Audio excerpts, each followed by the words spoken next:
अस्सलाम वालेकुम प्यारे बच्चों, मेरा नाम मोहम्मद रफीक है। से बच्चे हम आज 10th क्लास बायोलॉजी का चैप्टर 14 से लेक्चर नंबर 25 पढ़ेंगे। 25 लेक्चर में बच्चे हमने पढ़ना है एक क्लोनिंग और माइक्रो प्रोपगेशन। क्या होता है क्लोनिंग? इनफैक्ट क्या कहती है क्लोनिंग का नाम ही माइक्रो प्रोपगेशन है। इसमें क्लोनिंग की डेफिनेशन बच्चे क्या होती है, क्लोनिंग होती क्या है? क्लोनिंग में ये होता है कि एक प्लांट से प्लांट का सिंगल सेल या प्लांट का एक टिश्यू लेके उससे पूरा आइडेंटिकल प्लांट क्या करते हैं बना लिया जाता है। मतलब latest technique in which a new plant identical plant is produced from a single parent using its vegetative tissue और सेल। किसी प्लांट के वेजिटेटिव पार्ट से उसका टिश्यू या सेल लेके उसी जैसा आइडेंटिकल प्लांट्स बना लेना, इस टेक्निक को हम कहते हैं क्लोनिंग कहते हैं। और इसके टेक्निक इस्तेमाल होती है उसको कहते हैं टिश्यू कल्चरिंग। टिश्यू कल्चर क्या होती है? वो टेक्निक होती है जो क्लोनिंग में हम इस्तेमाल करके क्या करते हैं आइडेंटिकल प्लांट्स बनाते हैं। इसके वजह स्टेप्स क्या है, इसके अंदर प्रोसीजर क्या है? सबसे पहले क्या करते हैं हम वेजिटेटिव पार्ट से कोई भी टिश्यू ले लेते हैं। एक टिश्यू लिया जाता है प्लांट के वेजिटेटिव पार्ट से। टिश्यू लेने के बाद क्या किया जाता है बच्चे, इसे एक न्यूट्रिएंट मीडियम में रख दिया जाता है। जो ही इस टिश्यू को हम न्यूट्रिएंट मीडियम में रखते हैं, इस टिश्यू के सेल जो होते हैं बच्चे वो क्या हो जाता है डिवाइड होना शुरू होता है। डिवाइड होने के बाद वो एक मैस बनाते हैं, उस मैस को बच्चे हम कहते हैं कैलसिस। टिश्यू क्या करते हैं डिवाइड होना शुरू कर देते हैं माइटोसिस के थ्रू, और क्या करते हैं एक मैस बनाते हैं सेल का, उस मैस सेल के मैस को कहते हैं कैलसिस।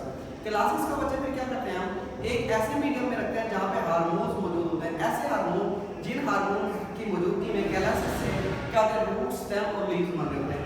कैलसिस are in a hormone medium that contains hormones for production of root stem and leaves। ठीक हो गया बच्चे, यानी कि हमने कैलसिस को क्या किया ऐसे मीडियम में रख दिया जिसमें हार्मोन मौजूद है। और कौन से हार्मोन मौजूद है? ऐसे हार्मोन जो कैलसिस से रूट स्टेम और लीव्स की ग्रो करवाने के क्या होते हैं रिस्पांसिबल होते हैं। उसके बाद बच्चे क्या होता है अब इस मीडियम के अंदर कैलसिस से रूट स्टेम और क्या होते हैं लीव्स निकल जाते हैं और एक स्मॉल प्लांट बन जाता है। इस प्लांट को बच्चे क्या होता है पहले क्या कहते हैं पॉट्स के अंदर ग्रो करवाया जाता है, उसके बाद फील्ड में ट्रांसफर कर दिया जाता है। इस तरीके से प्लांट के सिंगल सेल या सिंगल टिश्यू को वेजिटेटिव टिश्यू को यूज करके आइडेंटिकल प्लांट्स क्या कर लिया जाता है बना लिया जाता है क्लोनिंग या टिश्यू कल्चर की टेक्निक को इस्तेमाल करके। आगे बच्चे हमें पढ़ने हैं वेजिटेटिव प्रोपगेशन के इंपॉर्टेंस क्या है, इसके एडवांटेजेस क्या है और डिसएडवांटेजेस क्या है। सबसे पहले इसके एडवांटेजेस देख लेते हैं। पहला इसका एडवांटेज बच्चे ये है कि आइडेंटिकल ऑफस्प्रिंग आर प्रोड्यूस। अब आइडेंटिकल मतलब जैसे पेरेंट्स थे वैसे ही क्या होती है नेक्स्ट जनरेशन प्रोड्यूस होगी। इसका मतलब क्या है?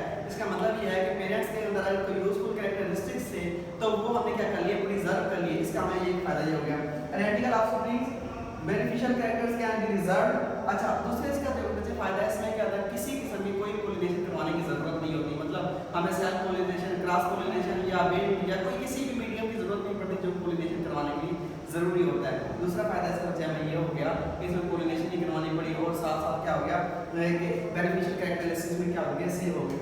थर्ड वजह से जो इंपॉर्टेंस है वो ये है कि number of plants rapid rate के साथ हम इंक्रीज कर सकते हैं। मतलब अगर हम प्लांट ग्रोथ को प्लांट पॉपुलेशन को रैपिड रेट के साथ बढ़ाना चाहते हैं तो क्या होता है वेजिटेटिव प्रोपगेशन उसके लिए बेस्ट है। इसका बच्चे ये होता है कि जो वेजिटेटिव आर्गन है वेजिटेटिव आर्गन जैसे हमें नया प्लांट्स क्या करना है ग्रो करवाना है वो क्या होता है अनफेवरेबल कंडीशन के अंदर क्या करते हैं प्लांट को सेव रखते हैं। वो सेव रहते हैं तो क्या होता है जब हमने रिप्रोडक्शन करवानी होती है तो वो फिर अवेलेबल होते हैं। सीडलेस फ्रूट जिनके पास सीड ही नहीं होते, सीडलेस फ्रूट्स की जो ग्रोथ है वो जस्ट वेजिटेटिव प्रोपगेशन के थ्रू ही होती है। मतलब इसके फायदे ये भी इसका एक फायदा है। इसके वजह कुछ डिसएडवांटेज भी हैं। हर चीज़ के जिसका फायदा होता है उसमें उसका कुछ ना कुछ डिसएडवांटेज होता है। जैसे हमने सबसे पहले पढ़ा आइडेंटिकल ऑफस्प्रिंग आर प्रोड्यूस। मतलब इसका ये हुआ कि जेनेटिकली इसके अंदर कुछ चेंज नहीं है, इसके अंदर नो जेनेटिक वेरिएशन, कोई जेनेटिक वेरिएशन नहीं होगी। इसका मतलब क्या है? इसका मतलब ये है क्योंकि बच्चे हमारा एनवायरनमेंट एवर चेंजिंग है, हमेशा चेंज हो रहा है तो एनवायरनमेंट के अंदर अडॉप्ट करने के लिए ऑर्गेनिज्म के अंदर भी चेंज आनी चाहिए।